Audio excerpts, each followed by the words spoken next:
Halo. Assalamualaikum warahmatullahi wabarakatuh. Bertemu lagi dengan saya, Agus Triadi, calon guru penggerak Angkatan 8, dari SMP Negeri 2 Punung, Kabupaten Pacitan. Kali ini, saya akan membuat video tentang demonstrasi kontekstual tentang penerapan segitiga restitusi, modul 1.4 tentang budaya positif.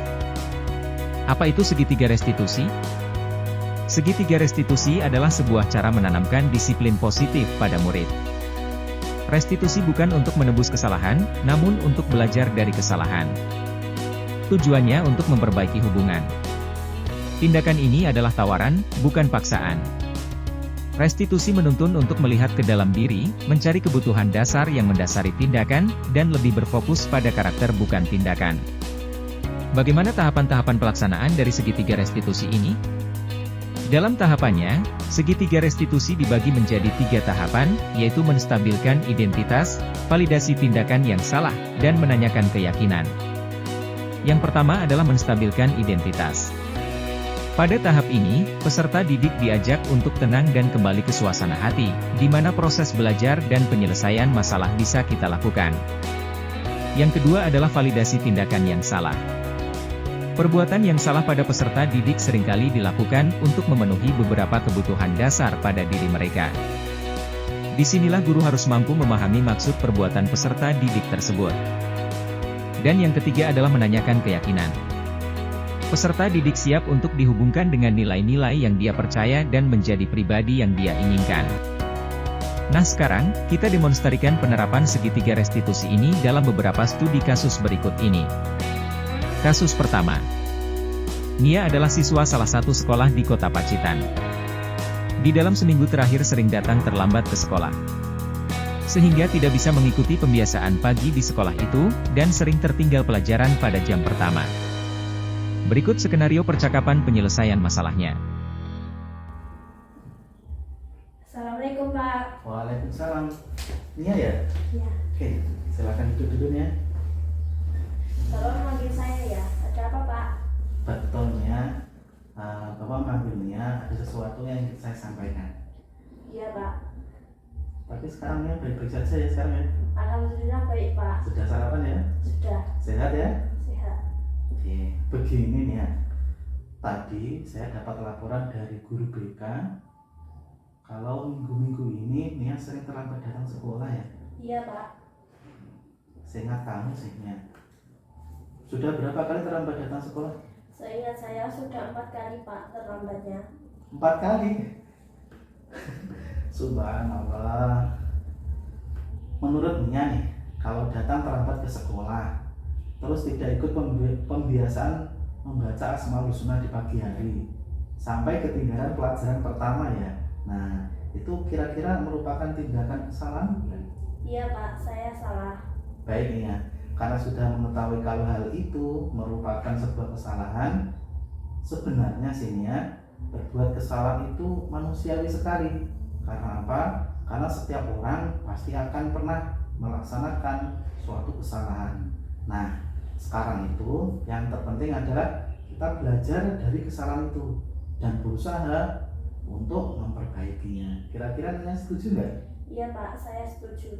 Oke, kalau begitu tadi sudah mengatakan kalau Nia minggu-minggu ini sudah 4 kali datang terlambat ya. Ini pasti punya alasan tertentu. Nah, kira-kira coba Nia jelaskan kenapa kok bisa terlambat datang ke sekolah. Akhir-akhir ini Pak, saya sering begadang karena terlalu asik tiktokan, youtuban, dan main game dengan teman-teman. Jadi kurang tidur, jadi saya sering terlambat bangun dan sholat subuh pun sering kesiangan, dan juga harus membantu ibu untuk memasak di dapur. Jadi berangkat sekolahnya saya terlambat sekali. Oh begitu ya, subhanallah.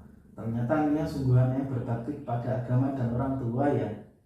Namun dalam hal ini, Nia tahu nggak keyakinan kelas apa yang sudah Nia langgar? Kira-kira masih ingat nggak apa keyakinan kelas yang sudah kita sepakati sebelumnya? Iya Pak, saya ingat. Nah, kira-kira keyakinan kelas apa yang sudah Nia langgar? Saya melanggar keyakinan kelas kita yaitu tentang disiplin dan tepat waktu untuk datang ke sekolah Pak. Nah, menurut Nia nih, kedisiplinan dan tepat waktu kira-kira penting nggak?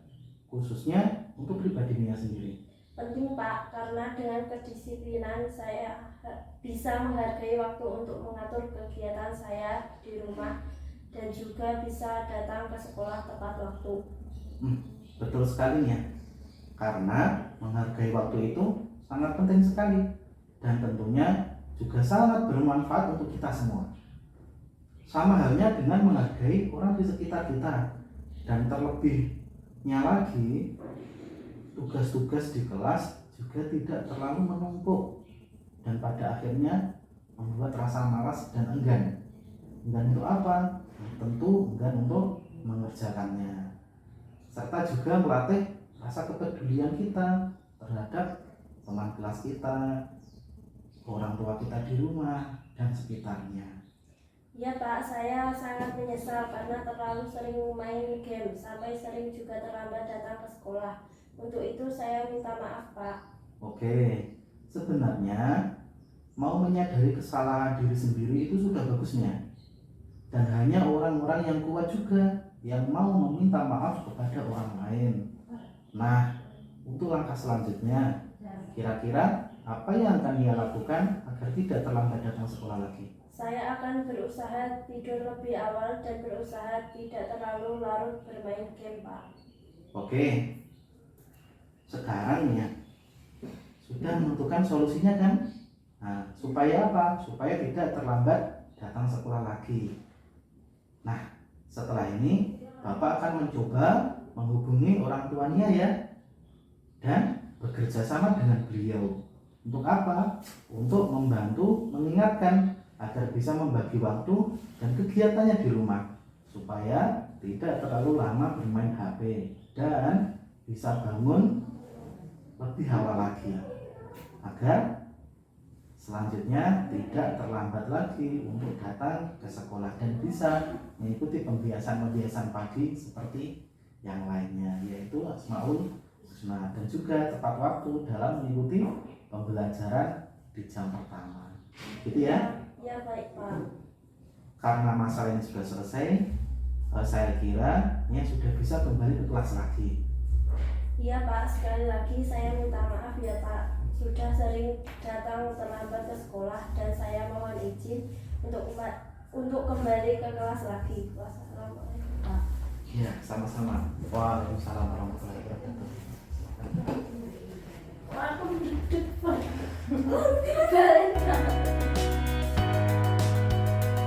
Kasus kedua. Suatu ketika salah satu sekolahan di kota Pacitan, ada seorang siswa bernama Indri. Dia tidak terima pekerjaannya selalu dicontek oleh temannya. Dan dia marah serta tidak bisa menahan emosinya. Hingga menimbulkan sebuah tindakan yang kurang terpuji. Berikut skenario percakapan penyelesaian masalahnya.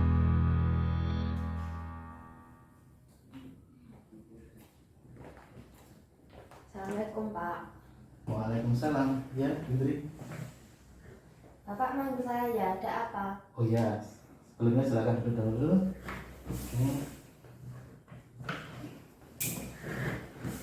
Begini Indri, Bapak manggil kamu.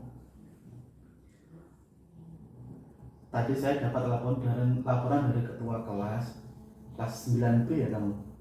Ya Pak. Katanya Indri sedang bertengkar dengan dia ya. Kira-kira karena apa? Iya benar Pak, soalnya dia ngeselin sekali Pak. Dia selalu menyontek saat PR di kelas. Dan tidak hanya sekali ini, bahkan setiap ada tugas dan hampir semua mata pelajaran yang lainnya. Saya dan teman lainnya juga selalu dipaksa memberikan tugas kami untuk dicontek Pak. Dan kalau nggak dikasih contekan itu, dia bilangnya pelit Pak. Oh subhanallah. Ternyata wajar lah kalau Indri marah. Misalnya mungkin Bapak dalam posisi itu mungkin juga akan melakukan hal yang sama. Nah, selanjutnya kira-kira apa yang akan kamu lakukan terhadap Nia? Saya marah-marah Pak sama Nia dan tanpa sadar bukunya Nia robek Pak. Nah, kalau begitu Indri tentu punya alasan ya sampai merobek bukunya Nia. Coba ceritakan apa alasannya.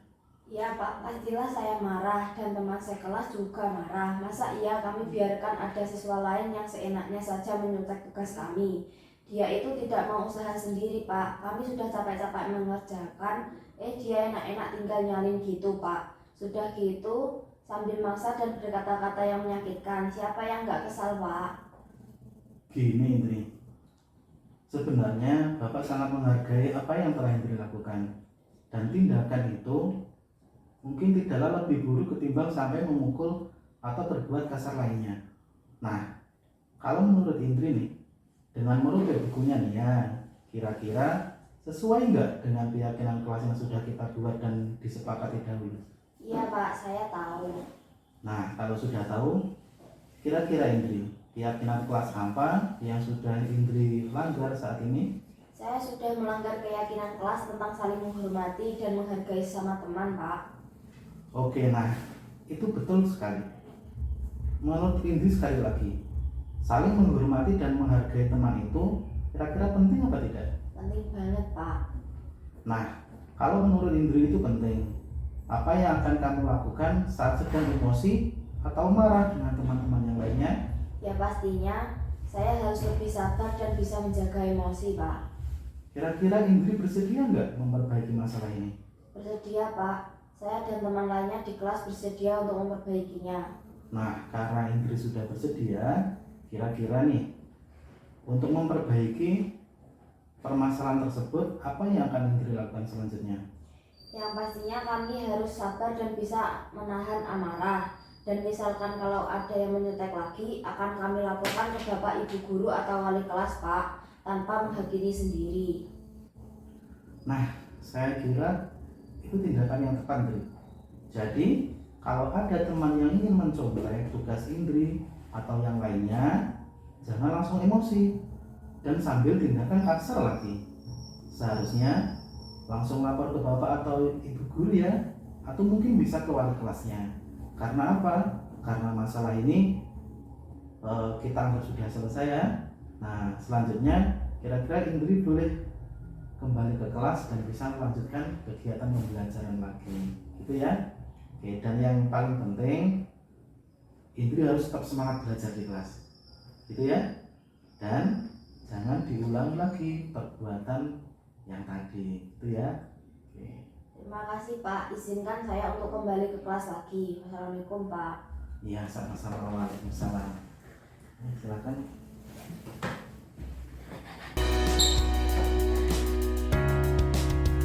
Setelah dilakukan praktik demonstrasi bersama siswa dalam kasus tersebut, lalu bagaimana tanggapan mereka saat melakukan sebuah kesalahan dan mencari solusinya melalui tahapan 2 restitusi ini? Yuk mari kita dengarkan tanggapan mereka. Assalamualaikum warahmatullahi wabarakatuh. Perkenalkan, nama saya Alifania Ramadhani, teman-teman memanggil saya Nia. Saya mengucapkan terima kasih kepada Pak Agus Triadi selaku guru PAI di SMP Negeri 2 Bono yang telah mengajak saya untuk berdiskusi menemukan solusi dari permasalahan yang kita praktekkan tadi, yaitu tentang adanya siswa yang sering datang terlambat dengan berbagai alasannya. Melalui tahapan restitusi ini, saya dapat menemukan kesalahan dari tindakan yang sudah melanggar keyakinan kelas tentang kedisiplinan. Saya bisa mencari solusinya agar tidak mengulanginya lagi di kemudian hari. Dan yang terpenting adalah saya tidak merasa dipojokkan dan tersakiti selama proses tahapan ini berlangsung. Namun saya merasa senang sudah bisa menentukan mana yang salah dan mana yang benar untuk pedoman saya di masa yang akan datang. Terima kasih sekali lagi kepada Pak Agus yang sudah melibatkan saya dalam kegiatan ini. Wassalamualaikum warahmatullahi wabarakatuh.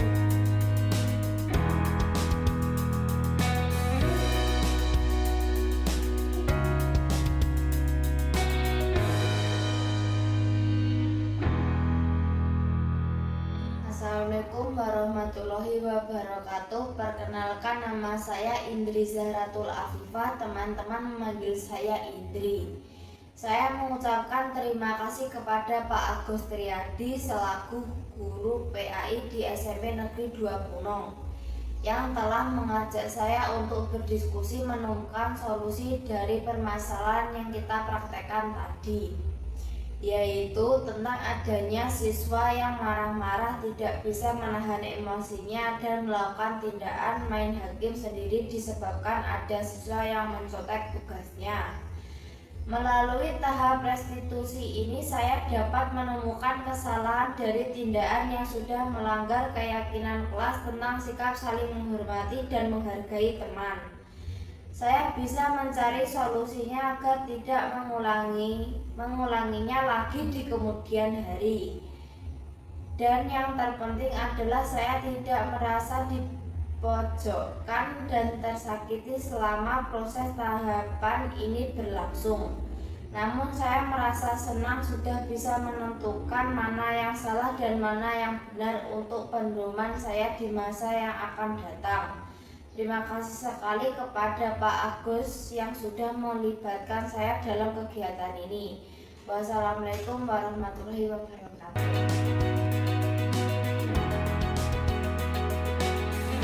Terima kasih kepada Alifania Ramadhani dan Indri Zahratul Afifah yang telah bersedia untuk mendemonstrasikan tahapan segitiga restitusi.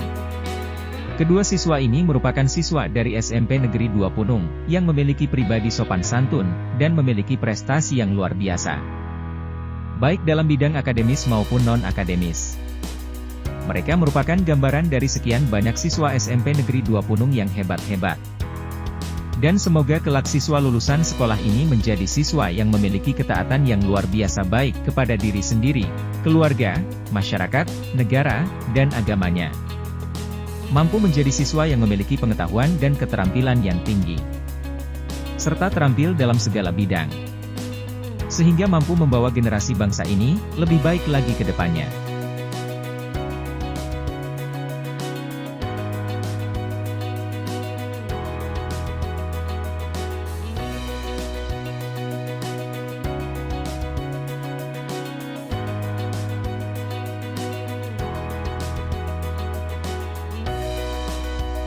Saya mengucapkan terima kasih kepada fasilitator guru penggerak saya, beliau Bapak Muhammad Najmuddin. Dan pengajar praktik saya, beliau Ibu Suyanti. Semoga keberkahan ilmunya akan membawa peserta didiknya, menjadi pribadi yang tangguh, dan menjadi pionir dari sebuah prakarsa perubahan dalam bidang pendidikan. Demikianlah video demonstrasi yang saya tampilkan, semoga bisa menginspirasi teman semua. Salam guru penggerak. Salam dan bahagia. Wassalamualaikum warahmatullahi wabarakatuh.